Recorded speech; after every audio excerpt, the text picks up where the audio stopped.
Hi friends, Janelli here, and welcome back to Blooming Lotus, your space for sustainable fashion, beauty, lifestyle, and wellness. If you're interested in learning more about sustainability and following my holistic wellness journey, I recommend you hit that subscribe button. So for today's topic, we'll be taking a deep dive into the 2022 Remake Fashion Accountability Report. If you haven't heard of it before, Remake is a nonprofit organization that advocates for a fairer, safer, and cleaner fashion industry. Each year, they release a report that rates the world's biggest fashion brands on their sustainability and ethical practices. And this year's report has some surprising findings, so let's get to it. According to the 2022 report, the highest scoring companies are Burberry, Everlane, Levi's, Reformation, and H&M. Yeah. Some of these companies have made significant progress in sustainable and ethical practices, but they only scored 38 or below out of a possible 150. There is so much room to grow, but let's see what these companies are doing right. First up, we have Burberry and Everlane, both of which scored 38 out of 150. Burberry has been making strides in reducing its carbon footprint, and they've committed to becoming carbon neutral by 2022. This year, the luxury brand incorporated regenerative practices, supported the farming communities, and nature restoration and incorporated it into their corporate strategy. They also rolled out a UK-based rental and resale pilot in collaboration with My Wardrobe HQ. Everlane is known for its radical transparency, sharing detailed information about its supply chain and pricing. Their recent endorsement of the Fabric Act, a federal bill which will introduce joint accountability among brands, retailers, and manufacturers for workplace wage violations, was the icing on the cake. Everlane also excelled in fabric innovation with upcycled wool, GRS certified recycled polyester and nylon, and they've increased their uptake of organic cotton. They also recently partnered with the Rodale Institute to help convert conventional farmland to regenerative organic. They've also reached 90% of their goal to remove all virgin plastics from their products and packaging. Good job. Next, we have Levi's, which scored 34 out of 150. Levi's has been working to reduce its water consumption and carbon footprint, and they've also committed to using more sustainable materials in their products. Now, they have demonstrated support for the International Accord for Health and Safety in the Textile and Garment Industry, which promotes workplace safety through independent safety inspections, training programs, and a complaints mechanism for their workers. They have yet to sign the binding agreement. In fact, they outright refuse to. Could this be due to their history of health and safety violations? However, they did gain extra points for developing a living wage benchmark in collaboration with nonprofit organizations, improving their animal welfare policy, introducing lower cost financing for suppliers that implement low carbon processes, sharing the extent of employee unionization, and disclosing additional information on initiatives that address products at their end of use. And this is per the Remake report. Reformation scored 33 points. Reformation is a leader in sustainable fashion using eco-friendly materials and practices throughout its supply chain. The company has partnered with the Apparel Impact Institute and South Pole to help implement and scale emissions reduction strategies for suppliers that represent about a third of Reformation's production. The brand has also started to offer alternative biogenic fibers, including regenerative fibers that absorb more carbon than they release, a regenerative wool, recycled wool, and Good Earth cotton that's sourced from a climate-positive farm in Australia. However, they've increased their oil-based synthetics in 2021. On another plus side though, they have partnered with Rent the Runway and ThredUp, as well as having their own ref recycling program, which products are upcycled, recycled, or downcycled. Reformation continues to show leadership in systemic reform and holds brands accountable as a signatory of both the Fabric Act and the call to action to end forced labor in Uyghur region. I hope I pronounced that correctly. And finally, H&M. Yes, H&M scored 32 out of 150 and surprised so many people with this high score. to the fact that they are a fast fashion brand. I'm not gonna lie, I kind of sort of wanted to celebrate this because I quit H&M years ago and I was like, hey, they're doing better. But upon a deeper dive, the score isn't necessarily a reflection of significant improvement, but it's actually due to the shortcomings of its fellow fast fashion giants. They are in the midst of a class action lawsuit for misleading customers with exaggerated sustainability marketing using greenwashing tactics, but we'll get to that in another video, I promise.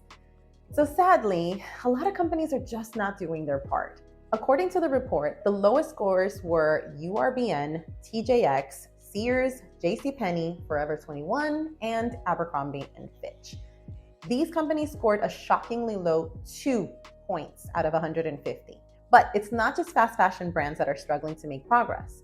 Allbirds, a company known for its sustainable shoes, scored 3 points. How can this even be? I mean, they do get those extra points for disclosing their supplier code of conduct, using minimal packaging with FSC certified and FSC recycled certified, and they have a resale program. But it looks like they fell behind on supply chain, environmental, and governance disclosures. Also, inadequate in emissions, water, and chemical reductions. They claim to be carbon neutral, but continue to produce emissions within its own operations and that of their supply chain. Plus, their primary material is wool, and they don't even have a formal welfare policy. And quite frankly, they do have a reputation for greenwashing while failing to meet the most basic levels of transparency. This one hurts. I really wanted to root for and support Savage X Fenty, that lingerie brand that is owned by Rihanna, but they scored 4 points out of 150. This dismal score is due to a lack of transparency and a blatant disregard for industry standards when it comes to social and environmental disclosures. The website says that the products are imported, but they don't even have a supplier code of conduct to define guidelines for assessing the factory's compliance with international labor standards of health and safety. Come on, you can't be all about diversity and inclusion while the workers behind your brand are potentially working under inhumane conditions. And to be honest, I had been on the fence on whether I should purchase from this brand or not. And then I was looking for an eco-friendly line that I could support. But I did learn that their brand relies heavily on the use of oil-based synthetic materials, but they do have a small offering made with recycled fibers. However, they've set no clear targets for increasing its use of less ecological impactful fibers. It is really disheartening to see so many companies continuing to prioritize profits over people and the planet. It's important for us as consumers to be aware of these practices and to use our purchasing power to support companies that are doing their part. I want to take a closer look at some of those companies that scored really poorly. For example, URBN, which is over Urban Outfitters, and TJX has Marshalls, TJ Maxx, Home Goods, and they have a lack of transparency for not doing enough to promote fair labor practices in their supply chains. Sears and JCPenney have both struggled financially in recent years, and this has led to some cost-cutting measures that have negatively impacted their workers and the environment. Forever 21 and Abercrombie & Fitch are both fast fashion brands that have also been criticized for their environmental impact and not doing enough to promote those fair labor practices. And let's not forget ultra fast fashion brand Shein. No, I haven't forgotten about them. This year, investigations into Shein's warehouses found that workers were walking 34 miles a day, while their garment workers are sometimes working 18-hour shifts. Nevertheless, the company has invested substantial resources this past year to change its reputation from wasteful and exploitative. On a more positive note, they did gain an additional point in 2022 for publishing its first greenhouse gas emissions footprint disclosure. They did that in preparation of submitting their emissions reduction goals for validation by the Science Based Targets Initiative. They also gained points for its $50 million extended producer responsibility fund, which will pay a waste management fee to circularity professionals in places like Kantanamo Market in Accra, Ghana, where much of the company's rapidly discarded clothing ends up.